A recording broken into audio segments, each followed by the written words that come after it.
Hey there, ballet lovers! It is time for the Athletistry debrief. I'm Shane Worthner, a seasoned ballet coach with a passion for helping dancers reach their full potential. I'll be breaking down the coaching and corrections I've used during the past week of teaching so that you can take your technique to the next level. So whether you're a seasoned pro or just starting out, if you're ready to get serious about ballet and take your technique to that next level, strap in and let's get started. This is the Athletistry debrief. Welcome guys to the very first episode of the Athletistry debrief. This week we're going to be talking about Porte, how your arms work, the coordination, the anatomy, like everything that goes into Porte and how your arms connect in ballet, because that's what I've been talking about this past week in my ballet classes quite a bit. So it's been coming up a lot in the classes I teach, in like group classes, in our private lessons. All across the week, we've been working on all this stuff related to Porte, and I want to help you guys by diving in a little bit and giving you the inside into what I've been working on with my students and the people who take classes from me. So where I want to start with this is your breathing. Now, this is going to be really essential, guys, because if you don't breathe, you don't live, right? And if ballet is your life, then we need to make that connection between your breath and your Porte. So let's start with this as a basic. If I'm expanding my lungs, so if I'm taking a breath here and I breathe in, you can see there's an increase, a rise and fall in my chest. All right, that's the first place to start. So if I take my arms now into a preparatory position and I want to go through an allongé, so I'm extending my arms, that allongé, that lift of my arms, that doesn't come from me just extending my elbow and coming back in. That comes from the breath, the rise and fall of that chest. So as I take that breath, there we go. You can see that there's that connection there. So breath is really important. Now, what I find a lot with dancers is that as they take their initial allongé in any combination, that they're doing is that breath isn't there. It's just an extension of the arms and like they're flapping in the breeze, okay? So what I want you to think about in your classes as you're going through your classes is think about how your breath connects to your movement. Think about how that air going in and out connects to how your arms are moving. And even from the perspective of, like, for example, if I'm in a second position with my arms and I take that nice Porte that I'm going to do in everything that I do, every combination is going to have some Porte like that. That arm movement isn't just an arm movement, it is the extension of my breathing, which gives a fullness to that arm. Okay, so breath is really important, guys. You have to breathe in, you have to breathe out. It's what's going to give us the connection that you need to make everything work. Now, breathing is part of your anatomy. You have to breathe in order to live. But how do we make sure that that arm is going in the right direction? How do we make sure the arm's not flying around, that the elbows aren't dropping, the shoulders aren't lifted, all that stuff? What is the basic anatomy of our arm to make sure that we're able to get the right kind of Porte in our dancing? So what I want everyone to do who's watching this, now if you're not watching this and you're listening to it, you can try it, but make sure you don't try it in your car. If you're driving, keep those hands on the wheel. If you want, lift your arms up so that your elbows are directly out from your shoulders and that you have a 90-degree angle at the elbow. Hands are pointing, facing straight to the front. You're then going to extend that hand out to about a 45-degree angle from the elbow. Okay, so starting at that 90-degree, extending the hands out to 45 degrees. Now from there, as I rotate my lower part of my arm, so my hands and my forearm are rotating backwards, I'm keeping that rotation of my upper arm forwards. So again, my elbows are parallel to the floor, my hands are pointing to the front, I extend my arms to 45 degrees, and I rotate my hands forward, or rotating the forearm backwards. Okay, so we have a couple of different things that we're working on in that. Number one, we've got the shoulder, and we've got the elbow, and we've got the wrist. Okay, so those are three joints within the arm that we have to look at when we're talking about Porte. All three are important, and then eventually we will get into fingers, which I'll talk about a little bit later on. So as we're going through the arm, you have to be thinking about each of those points and which way the arm is rotating. So whether we're rotating the top of the arm forward, whether we're rotating it backwards, lower arm forward or backwards, and then from there, wrist forwards or backwards. And they will all come into play as you're using your arms. Porte obviously meaning carriage of the arms. Knowing how to carry your arms is going to be very important for your dancing. So how do we align that? How do we make sure that our arms are in the right alignment? There's a couple of things that we have to keep in consideration. So if we take this whole idea of Porte back to the basic of putting our hands on our hips, almost like a character position, and our shoulders should be in line with our ribs, with our chest. Everything is in one line. And then we pull our elbows slightly in front of those shoulders and we lift up through our back. That's going to put our elbows in a very strong position. We're not sinking back, we're not losing the elbows behind our body. It's creating a nice strong position in our body. So from there, what I want you to do, if you have the ability to, and again, you're not driving in your car, lower those arms down into a preparatory position while maintaining the lift forward of the elbows and the shoulders being back. So the elbows are still going to stay in front of your shoulders and your hands are going to come down into a preparatory position. That alignment of elbows being in front of shoulders stays almost the entire time. The only time that changes is when we get up into a fifth position where our elbows are going to be in line with our ears because that's going to keep our body nice and straight. Okay, so anatomy, lining all of that stuff up. We want the elbow to be slightly in front of the shoulder so that that weight of the arm is not pulling us behind our body. We want to make sure that the wrist then follows slightly forward from the elbow in second position and that we're keeping that nice line of our body. A lot of times what will happen with dancers is that that elbow will get behind the shoulder and it'll pull and open up our rib cage. So you want to make sure that the elbow is staying in front of the shoulder, creating a nice, strong, and stable position for our dancing. Now, once we start to lift our arms, once our arms are coming up and we're getting into this Porte bras, what you'll often find is that the shoulder looks like it's rising up. And oftentimes that's not caused by the shoulder lifting as much as it is by the trapezius shortening. So the trapezius is this muscle that starts right up here under the top of our skull, the base of our skull, and then runs down along the shoulders and into the middle of the back. It's a massive muscle. We have a big connection there to support our backs and our arms, but what we need to make sure is that we're lengthening that muscle at the top so that there's not a tightened connection between our shoulders and our ears. So what we want to do is as you're lifting your arm up, you're thinking about creating as much distance between that shoulder that's lifting, that arm that's lifting, and the top of your neck or the base of your skull. As we create that distance, now we're creating pressure into our backs. Okay, so this is really important. How many times have you been told by your teachers, use your backs in your dancing? It's not that your back lifts your arm, but your back needs to be strong and supportive of those arms as they're lifting up so that we're not creating a shortened and tight neck alignment. All right? Now guys, these are all corrections that I have gone through this week. So this is stuff that has been coming through that I've seen with dancers getting their elbows behind their bodies, with their necks getting shortened as their shoulders go up. And the problem is that they're not fully aware of what muscles are controlling their body, what muscles are controlling those arms, and how we can make sure that they're not going to cause any types of problems in their Porte bras. All right, so making sure as you're dancing, we're lengthening the trapezius, keeping those shoulders down, and getting our arms into the correct position as we dance. All right, now the hands. Let's take this to the hands. So we've gotten the arms into the right position. We're able to keep our shoulders nice and supported. Our necks are long. We're not shortening that trapezius and making our shoulders shrug. And our arms are in the right position. But what do we do with our hands? How many times have you had a teacher say, I don't like your hands look funny, they look out of control, they look too strong, there's too much energy, there's not enough energy. So many different things are told to us about our hands. So this is a little bit of a visual correction, but what I want you to think about if you are watching, or even if you're listening to this, your middle finger is going to be slightly depressed from the ring and index finger. And then the thumb is in relationship to that, and the pinky finger is slightly elevated as well. All right? That's the basic alignment of the fingers. We want to have that connection between the thumb and the middle finger. The index finger and ring finger are elevated, and the pinky finger is slightly elevated as well. Now, we have to make sure that we have the ability to round our hand, to lengthen our fingers, and to then have what we call the character hand. So there's three positions of our hands that we need to have.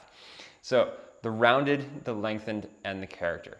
Now let's look at the rounded position. The rounded position of the hand, the fingers are going to follow the natural rounding of the arm. So if your arms are in first position, second position, third position, fourth, fifth, whatever position they are, as long as the arm is rounded, the fingers should also be rounded. But we don't want to lose the pinky finger. A lot of times what will happen is we'll pull that pinky finger in and it's like it's coming in towards the thumb. That way what's happening is the forearm, the lower part of the arm here is actually continuing to rotate outwards too much, and then it's not allowing us to fully connect our backs properly. So we want to make sure that the pinky finger is slightly extended outside of the hand, but the hand should still be rounded. Now, if I take that breath, so I'm coming back to the beginning, if I'm taking that breath, I'm breathing in, and I'm expanding that arm out, what do? I'm lengthening, and the energy of my breath in is expanding out all the way through to the tip of my fingers. Doesn't mean I'm lifting everything up. It doesn't mean my hand is escaping out into nowhere. It means that the energy is expanding out through the line of my arms, which is going to create strength in your body and strength in that allongé to then take you into whatever your next position is. Usually we're going to go from a rounded to a lengthened to a rounded to a lengthened position. We're going between those two. Now, this is like the third asterisk little arm connection that we need to have in order to fully understand what's going on with our arms in dancing. Maybe more for repertoire or for character, but it's really important. When we get into a first position, if we now extend our arms slightly and we keep our palms facing up, this time our pinky fingers are facing up in, and they're coming in and they're facing up towards the ceiling. This is our character hand. So the pinky finger is not going to be extended up to the top. It's going to come in towards the hand and they're facing up towards the ceiling. This is what's going to give you the alignment that you need for more character, more presentation type of arms for variations and repertoire that's going to give you the right kind of look when you're using your hands that isn't just pure classical ballet. Okay, so 3 positions again: the rounded hand position, the lengthened or allongé hand position, and then the character hand position where the palms are coming up towards and almost welcoming or presenting to our audience. All right, now, in talking about our hands and talking about our arms, how do we go from a rounded position to a lengthened position? I like to think of this as a J or an umbrella. Okay, so if you imagine that your hands are like paintbrushes, right? And you've got the tips of your fingers are like the tips of that paintbrush. You want to create the bottom of the J and then come up to the top of the J with that hand.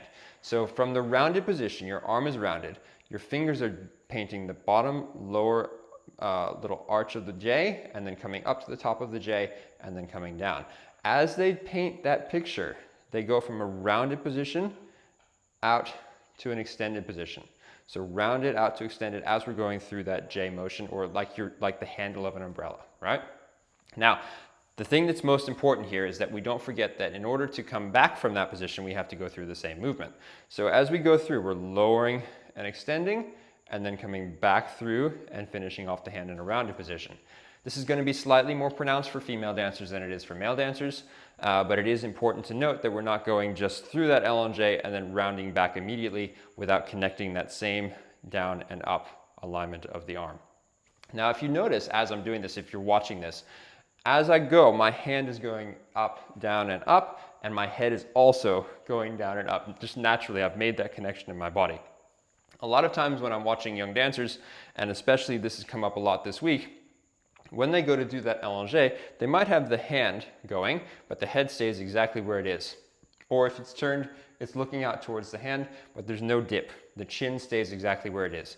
So I want you to think, as your arm is moving, now we have to coordinate and connect the head with the arm, okay? So this is like bringing it all together to make that picture, that upper body presentation that is so important in dance. Because as much as dancers, we think about everything that's happening from the waist down, if you don't have what's supposed to be happening from the waist up, then your presentation is only half presented, okay? So we want to find that line where as you're looking at your hand and you're going through that J position, so that you're painting that J, your arm is coming up, you're finding that alignment of the arm.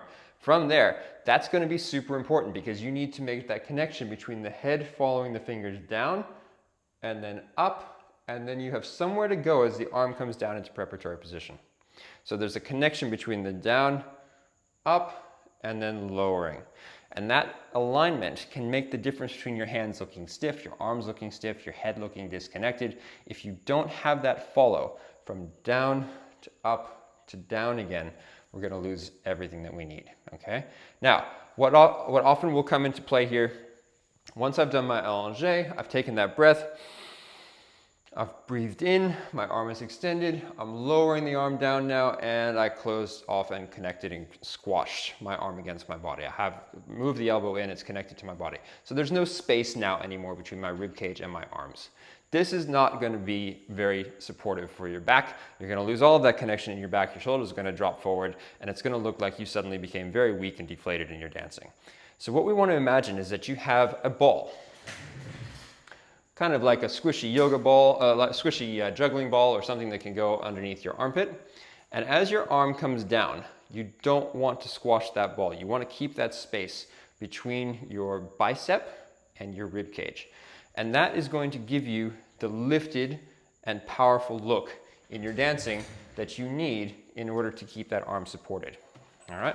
So let's recap. Let's bring this all back together so that it all makes sense, and the connection of your arms and your breathing and your anatomy is what you need to have in the right place so that your dancing looks connected and coordinated, okay? So first of all, your breath. Your breath starts the movement of the arms. You breathe in, your arms allongé. You breathe out, your arms come back to that rounded position. So extending and rounding.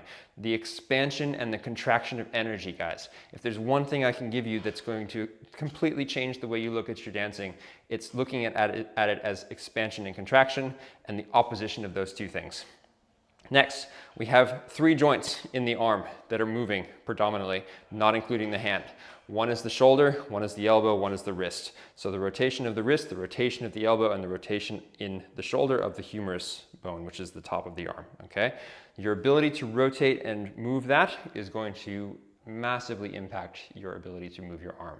From there, we have the alignment of the trapezius and the contraction of the trapezius. So if you find that your shoulders are coming up or starting to creep up, or you're getting into a position on the bar where your shoulder is coming up, probably because your trapezius is contracting, there's too much energy in your neck. You need to relax that, and you need to let your head open up, and that will allow you to put yourself into the right position so your arms are in the right position.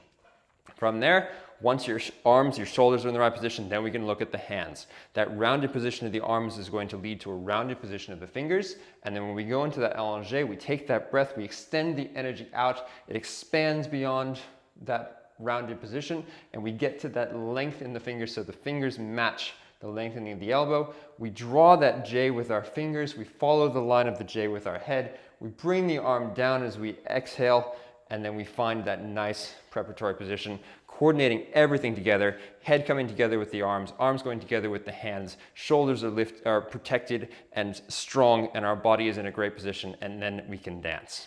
Hope that helps you guys, and that everything makes sense. These are the corrections that I've been working on a lot with students this week, and Porte is super, super important. It's often forgot about. One last thing that I do want to talk about is when we're dancing, when you're doing any type of variation or solo or repertoire, we will often be focusing on one hand or one arm, and the other arm gets completely forgotten. So our arm might be out in arabesque, and the fingers are nice and elongated, and our second arm out to the side, it looks like a dead fish. We have to think about both arms at the same time. And this is super key, because what's going to happen is you're going to take all of that focus out of all the stress that's in your dancing. You're going to be less worried about your technical aspect, and you're going to find the lines that you need because you're focusing on both arms, finding those positions, the elongation, the energy going out and away and then coming back in, out and away and coming back in. And if you can coordinate that with your head and your legs, you'll get it. Everything will come together. It's a practice. Go stand in front of the mirror, check out your arms, try that second position little trick that I gave you before, and then make sure that you're always following your fingers with your hand and coordinating the head in relation. Hope this helps, guys. If you do have any questions, please put them in the comments. Make sure that you like this video, share it with anybody that you think would help. Subscribe to our channel, because every week I'm going to come back. I'm going to talk about the big corrections that I've been giving that week, and we will get into this more and more and more. And please let us know if there's anything that you want answered or any questions that you want answered, and we'll dive into that as well. This has been the Athletistry debrief. Go try it, guys. Go practice, and I'll see you next time.